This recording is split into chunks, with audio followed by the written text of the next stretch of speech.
दोस्तों, कैसे हो आप सब। आज मैं आपको सुनाने वाली हूँ लालची लकड़हारे की कहानी।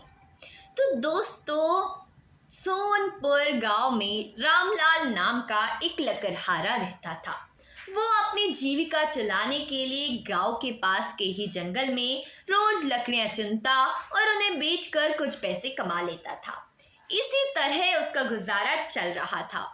कुछ दिनों के बाद रामलाल की शादी हो गई। उसकी पत्नी बहुत खर्चीली थी, इसलिए अब उतनी लकड़ियों को बेचकर घर चलाना मुश्किल हो गया था। ऊपर से रामलाल की पत्नी कभी नए कपड़े खरीदने के लिए तो कभी किसी दूसरी चीजों के लिए रामलाल के बार बार पैसे मांगती थी।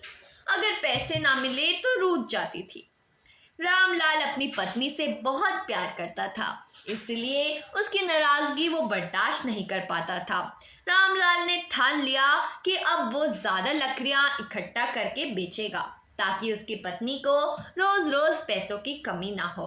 पत्नी की इच्छा पूरी करने के लिए आज रामलाल घने जंगल तक चला गया और बहुत सारी लकड़ियां चुनकर बाजार में बेच दी।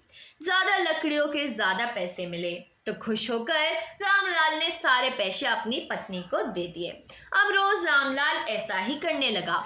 देखते ही देखते उसके मन में लालच इतना बढ़ गया कि उसने धीरे धीरे पेड़ काटना भी शुरू कर दिया।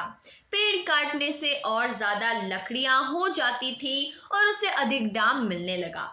लकड़हारा हर हफ्ते एक पेड़ काटता और लकड़ियां बेचकर मिलने वाले पैसों से अपनी पत्नी के शौक पूरे करता। अब पैसे ज्यादा आ रहे थे तो घर भी अच्छे से चल जाता था।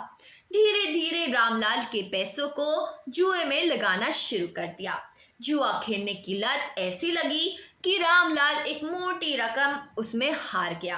अब इस रकम को चुकाने के लिए रामलाल ने एक दो मोटे मोटे पेड़ काटने का फैसला किया।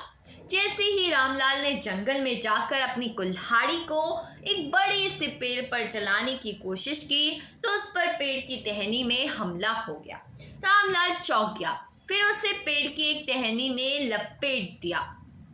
रामलाल कुछ समझ नहीं पाया कि ये सब क्या हो रहा है। तभी पेड़ से आवाज आई, मूर्ख, तो अपने लालच के चक्कर में मुझे काट रहा है। तो सारे पैसे जुए में लुटा देता है और फिर पैसे लौटाने के लिए पेड़ काटने आ जाता है। तुझे पता है कि पेड़ कितने कीमती होते हैं। हमारे अंदर भी जान बसती है और हम तुम इंसानों को जीने के लिए हवा, धूप में छाया और भूख को शांत करने के लिए फल देते हैं, लेकिन तू अपने स्वार्थ के लिए हमें ही काट रहा है। पेड़ ने कहा, आज तू रुक, यही कुल्हाड़ी मैं अब तेरे ऊपर चलाऊंगी। पेड़ की टहनी कुल्हाड़ी से रामलाल पर वार करने ही वाली थी कि वह गिड़गिड़ाने लगा। उसने माफी मांगते हुए कहा, मुझसे गलती हो गई, लेकिन मुझे सुधरने का एक मौका दो।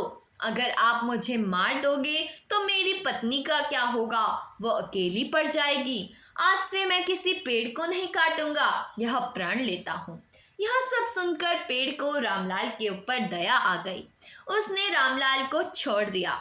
छूटते ही रामलाल भागकर अपने घर गया और पैसों के लालच में न आने का संकल्प ले लिया। तो दोस्तों, कहानी से यह सीख मिलती है, लालच में आकर पर्यावरण के साथ खिलवाड़ नहीं करना चाहिए। हमें ऑक्सीजन पेड़ से ही मिलता है, उन्हें काट कर हम खुद अपने जीवन में संकट ला रहे हैं।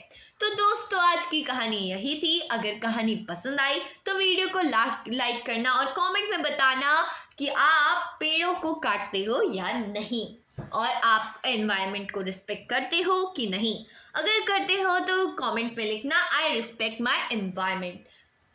तो दोस्तों, आज की कहानी यही थी। अगर पसंद आई हो तो वीडियो को लाइक करना, चैनल को सब्सक्राइब करना। मिलते हैं अगली वीडियो में। अभी के लिए बाय बाय।